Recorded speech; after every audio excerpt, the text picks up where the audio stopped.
ბრიუსელისა და ვაშინგტონის დაძაბული ურთიერთობის ფონზე ამერიკა უკრაინისგან პასუხს ელოდება ტრამპის სამშვიდობო გეგმის გარშემო მოლაპარაკებების რამდენიმე რაუნდის შემდეგ ზელენსკი ევროპელ ლიდერებთან შეთანხმებულ საპასუხო ვერსიას ამერიკის შეერთებულ შტატებში უკვე გაგზავნილად აცხადებს.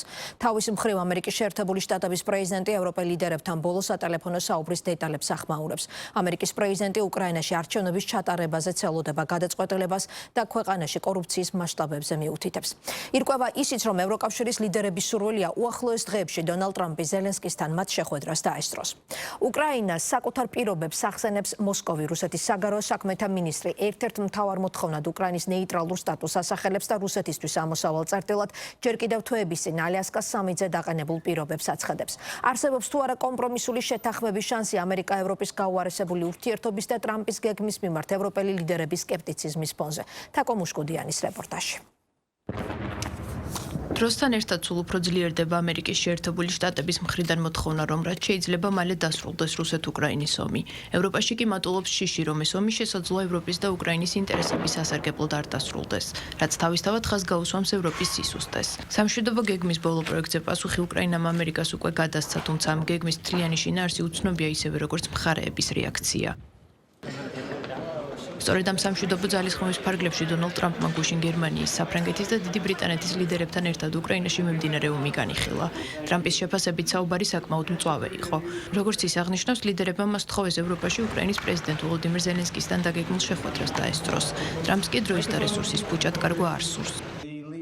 გადაწყვეტილებას იმის მიხედვით მივიღებთ, თუ რას შემოგთავაზებენ. ზოგჯერ უნდა მისცე ხალხს ბრძოლის უფლება, ზოგჯერ კი არა. თუმცა პრობლემა, როდესაც ხალხს ბრძოლის საშუალებას აძლევ, ის არის, რომ კვირაში ათასობით ადამიანს კარგავ. გერმანიის კანცლერი ფრიდრიხ მერცი უარყოფს ნებისმიერ პატარა დაპირისპირებასაც საუბრისას და აღნიშნავს, რომ ძირითადი აქცენტი იმაზე იყო, თუ რა ტერიტორიული დათმობებისთვის არის მზად უკრაინა.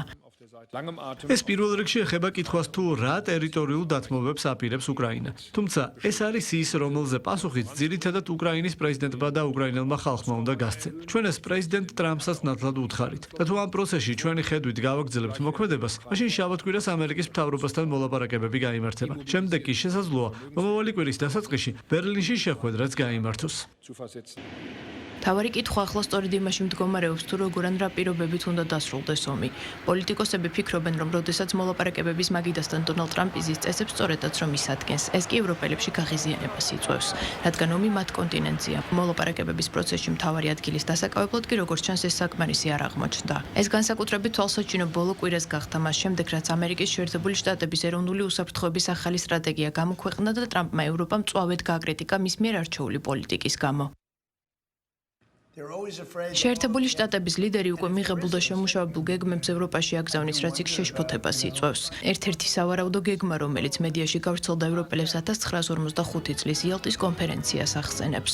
Wall Street Journal-ის მიერ გამოქვეყნებულ გეგმაში საუბარი ომის დასრულების შემდეგ უკრაინის აღდგენასა და რუსეთის მსოფლიო ეკონომიკაში დაბრუნების შესახებ. მათ შორის არის ევროპაში მდებარე გაყინული რუსული აქტივებიდან სარგებლის მიღება, რაზეც ცდომა ამერიკულ კომპანიებს უნდა კონდეთ.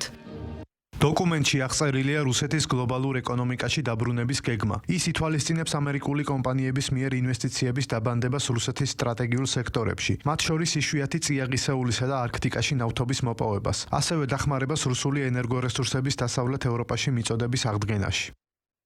ევროპელი დიპლომატები ამბობენ, რომ გეგმის წაკითხვისას არ იყვნენ დარწმუნებულები სერიოზულად უნდა მიეღოთ თუ არა ეს იდეა. ისინი ასევე შიშობენ, რომ რუსეთის ეკონომიკის სწრაფი რეაბილიტაცია სანქციებს შეასუსტებს და კრემლს ცდარ სიგნალს გაუგზავნის. ექსპერტების აზრით ფაქტი ერთია, რომ ამერიკა ამ ეტაპზე ევროპის ინტერესებს ნაკლებად ითვალისწინებს. მედიის ინფორმაციით ამერიკის შეერთებულ შტატებში ეროვნული უსაფრთხოების სტრატეგიაზე მუშაობისას განიხილებოდა ევროპისთვის კიდევ უფრო მიუღებელი ვარიანტები, რომელიც საბოლოოდ დოკუმენტში ვერ მოხვდა. ესაა ეგრეთ წოდებული სუპერსახელმწიფოების ახალი ჯგუფის შექმნა, რომელშიც შევიდოდნენ ამერიკის შეერთებული შტატები, ჩინეთი, რუსეთი, ინდოეთი და იაპონია. წევრობა განსაზღვრული იქნებოდა მხოლოდ მოსახლეობის რაოდენობით ან ეკონომიკური პოტენციალით. მეორე გეგმა იყო ამერიკის შეერთებული შტატების უფრო მჭიდრო თანამშრომლობა რიგ ევროპულ სახელმწიფოებთან, რათა ისინი ევროკავშირისგან გამოეყო. ესენია ავსტრია, უნგრეთი, იტალია და პოლონეთი. ჩვენ უნდა დავუჭიროთ მხარი პარტიებს, მოძრაობებს, ინტელექტუალებს და კულტურის მოღვაწეებს, რომლებიც იცავენ სუვერენიტეტს და ინარჩუნებენ, აღადგენენ ტრადიციულ ევროპულ ცხოვრების წესს. ამასთან ერთად რჩებიან პროამერიკულად. მიუხედავად იმისა, რომ ეს შესწორება ამერიკის შეერთებულ შტატებს თავის ეროვნულ სტრატეგიაში არ შეუტანია, უნგრეთის პრემიერ-მინისტრი მაინც კმაყოფილია საბოლოო ვერსიით. ვიქტორ ორბანი სოციალურ ქსელში წერს, რომ ამერიკაში ხედავენ ევროპის ცივილიზაციურ დაცემას, რომელზეც უნგრეთი უკვე 15 წელია საუბრობს. რასაც დათესავ იმას მოიმკი. ამერიკელები ასევე ხედავენ, რომ ევროპა შეეჯახა გრძელვადიანი ეკონომიკური ჩიხის კედელს. სუსტ მოკავშირეს არ შეუძლია თავდაცვა და არ შეუძლია იყოს სანდო პარტნიორი საერთაშორისო საქმეებში. ამერიკის შეერთებული შტატების ეროვნული უსაფრთხოების სტრატეგიის ასეთ მკვეთრ ცვლილებას და ტრამპის მხრიდან ევროპის საწინააღმდეგო განცხადებებს პოლიტიკოსები სწორედ უკრაინის ომს და ამ ომთან დაკავშირებულ მოლოდინებს უკავშირებენ. ერთ-ერთი მთავარი მოთხოვნა, რომელიც დონალდ ტრამპმა გააჟღერა, არის არჩევნების ჩატარება უკრაინაში. ამ მოთხოვნაზე გავლენა კი ქვეყანაში მომხდარმა კორუფციულმა სკანდალმაც იქონია, რამაც უკრაინის პოზიციები შეასუსტა. შტატების პრეზიდენტი ვოლოდიმირ ზელენსკის რეალისტად ყოფნისკენ მოუწოდებს.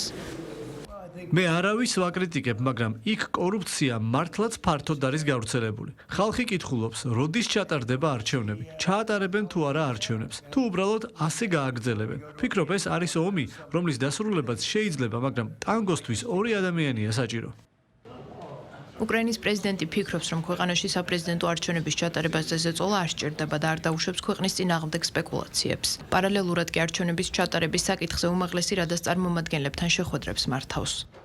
თუ ჩვენი პარტნიორები, მათ შორის ჩვენი საკვანძო პარტნიორი ვაშინგტონში ამდენს და ასე კონკრეტულად საუბრობენ უკრაინაში არჩევნებზე საომარი მდგომარეობის სამართლებრივი რეჟიმის პირობებში, მაშინ ჩვენ ყველა კითხვასა და ეჭვზე კანონიერი პასუხები უნდა გავცეთ.